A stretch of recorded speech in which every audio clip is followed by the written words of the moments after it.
मोदी और अमित शाह की क्यों आरएसएस की इस बैठक पर आकर नजर टिक गई है? क्या वाकई में राहुल गांधी का वोट चोरी का मुद्दा आरएसएस को भी बेचैन कर चुका है? ऐसा क्या होने वाला है? बीजेपी के घर के भीतर गुजरात लॉबी और आरएसएस की होने वाली इस बैठक की पल पल की खबर निकाली जा रही है। कहने वाले तो कह रहे हैं कि 5, 6 और 7 सितंबर को बहुत कुछ तय हो जाएगा। बीजेपी के भविष्य की राजनीति तय हो जाएगी, क्योंकि स्थितियां बीजेपी यानी कि भारतीय जनता पार्टी से संभल नहीं रही है, ना नरेंद्र मोदी से संभल रही है और ना ही अमित शाह से। तो ऐसे में एक बार फिर से एंट्री हो रही है संघ यानी कि आरएसएस की। अखबारों की ये हेडलाइंस देखिए, सुर्खियां देखिए, जिसमें संकेत साफ है कि बहुत बड़ी बैठक का मतलब ये कि 1-2 पदाधिकारी नहीं, बल्कि 5, 6 और 7 सितंबर को जोधपुर में संघ की एक बहुत बड़ी बैठक होने वाली है। इतनी बड़ी बैठक कि आरएसएस से जुड़े हुए कुल 32 संगठन, सभी 32 संगठन, तमाम बड़े बड़े चेहरे, तमाम बड़े पदाधिकारी, सबको जोधपुर बुला लिया गया है। अब जोधपुर में ऐसा क्या होने वाला है, यह एक बड़ा सवाल है। और कौन सा मुद्दा जो आरएसएस को बेचैन कर रहा है, जिस पर फैसला निकालना जरूरी है। तभी तो 72 घंटे नॉन स्टॉप मैराथन मीटिंग चलेगी।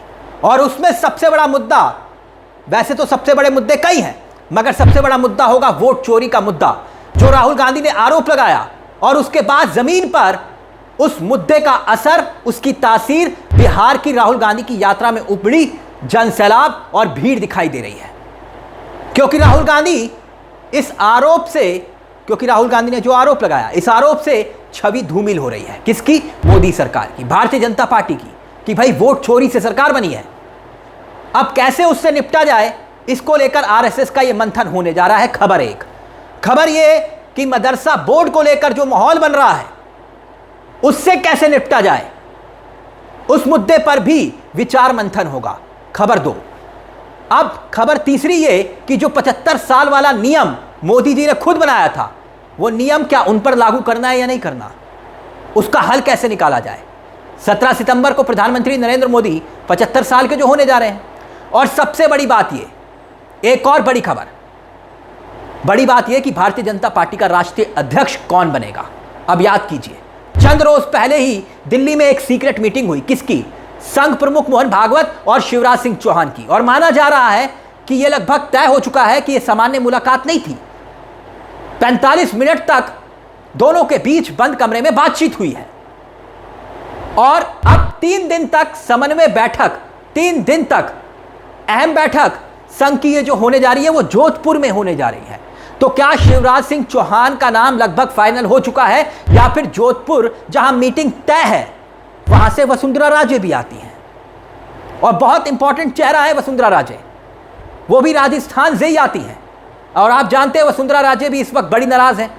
मगर इस वक्त जो सबसे ज्यादा आरएसएस को बेचैन किए हुए है, वो मुद्दा है राहुल गांधी का वोट चोरी का मुद्दा। ऐसे में बिहार चुनाव में इसका असर भी अब दिखाई दे रहा है, क्योंकि खबरें ये आ रही हैं कि जो सर्वे आ रहे हैं, आरएसएस की जो अपनी इंटरनल रिपोर्ट्स हैं, उसमें तमाम सर्वे में भारतीय जनता पार्टी बुरी तरह से हारती हुई दिखाई दे रही है। बिहार में करारी शिकस्त बिहार में एनडीए को मिल सकती है, ये सर्वे संकेत दे रहे हैं, अभी तक जो संकेत मिल रहे हैं।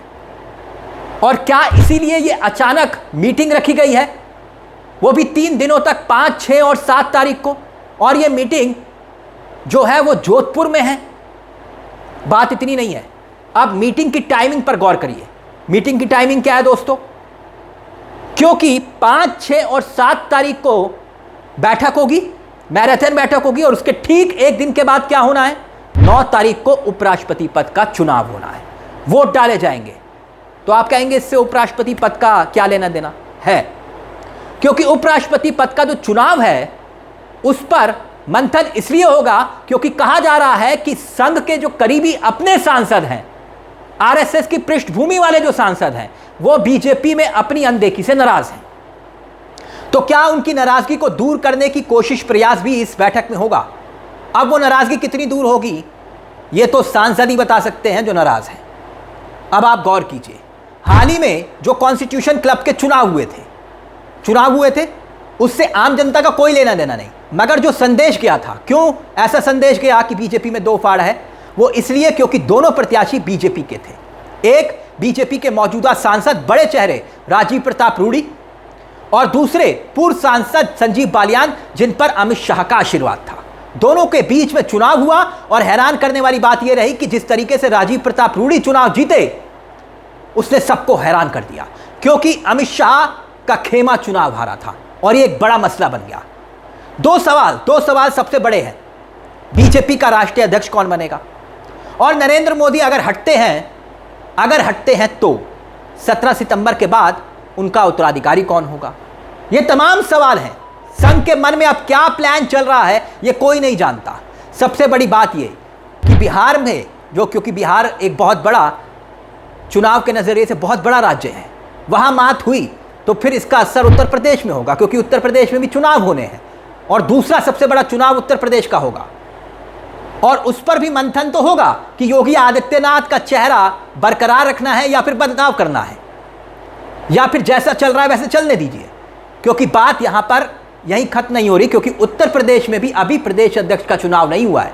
समझ रहे हैं आप, उत्तर प्रदेश में भी प्रदेश अध्यक्ष का चुनाव ना होने का मतलब यह कि तलवारें खिंची हुई हैं, वहां भी ऐलान नहीं हो पाया। मगर एक बड़ी खबर यह है कि इस बैठक में जेपी नड्डा भी पहुंचने की खबर है। जेपी नड्डा भी पहुंच सकते हैं। नड्डा, वही नड्डा जिन्होंने लोकसभा चुनाव में आरएसएस संघ की जरूरत को दरकिनार कर दिया था। अब गौर कीजिए, 2024 के लोकसभा चुनाव से पहले ही भारतीय जनता पार्टी के राष्ट्रीय अध्यक्ष का कार्यकाल पूरा हो गया था। 2024 से पहले लोकसभा चुनाव को देखते हुए जेपी नड्डा को एक्सटेंशन दिया गया। कहा गया कि भाई लोकसभा चुनाव निपटा लीजिए, उसके बाद भाजपा में, भारतीय जनता पार्टी में नया अध्यक्ष मिल जाएगा भारतीय जनता पार्टी को। मगर हुआ क्या, लोकसभा चुनाव 2024 खत्म हुआ, 16 महीने से ज्यादा का वक्त बीत चुका है, लेकिन अभी तक भारतीय जनता पार्टी नया अध्यक्ष नहीं चुन पाई है। इसका मतलब क्या होता है, मोदी और अमित शाह की नहीं चल रही। आरएसएस किसी भी हाल में जैसे उपराष्ट्रपति पद के लिए अपना चेहरा लेकर आया, वैसे ही भारतीय जनता पार्टी के अध्यक्ष पद का चेहरा वो तलाश रहा है। और ऐसे में इन तमाम बातों पर 3 दिनों तक मंथन होगा, मैराथन मीटिंग होगी और खूब समन्वय बनाने की कोशिश होगी जोधपुर में। अब इसमें निकलता क्या है मंथन में, अमृत या विष? अमृत निकला तो अमृत किसके हिस्से में आएगा, और विष निकला तो वो विष पिएगा कौन? मगर सबसे बड़ी बात राहुल गांधी की यात्रा से निकल कर आ गई कि बिहार में वो यात्रा जरूर निकल रही है, मगर उसका असर देश की सियासत पर पड़ता हुआ दिखाई दे रहा है। और वैसे भी अब तो प्रियंका गांधी की भी एंट्री हुई, और ऊपर से खबर यह कि अखिलेश यादव भी अब यात्रा में जुड़ने वाले हैं। और दूसरी तरफ 1 सितंबर को एक बड़ी ताकत झोंकने की तैयारी इंडिया गठबंधन कर रहा है। यानी आरएसएस का ये जो मंथन है वो सियासी मजबूरी और जरूरत दोनों को दर्शा रहा है। इस मुद्दे को लेकर दोस्तों आपकी क्या राय है, हमें कमेंट बॉक्स में जरूर बताइएगा। मुझे तिलक चावला को दीजिए इजाजत। चलते चलते दरख्वास्त, हमारे चैनल को सब्सक्राइब करना मत भूलिएगा। यह मंच आप ही का है। नमस्कार, जय हिंद, जय भारत।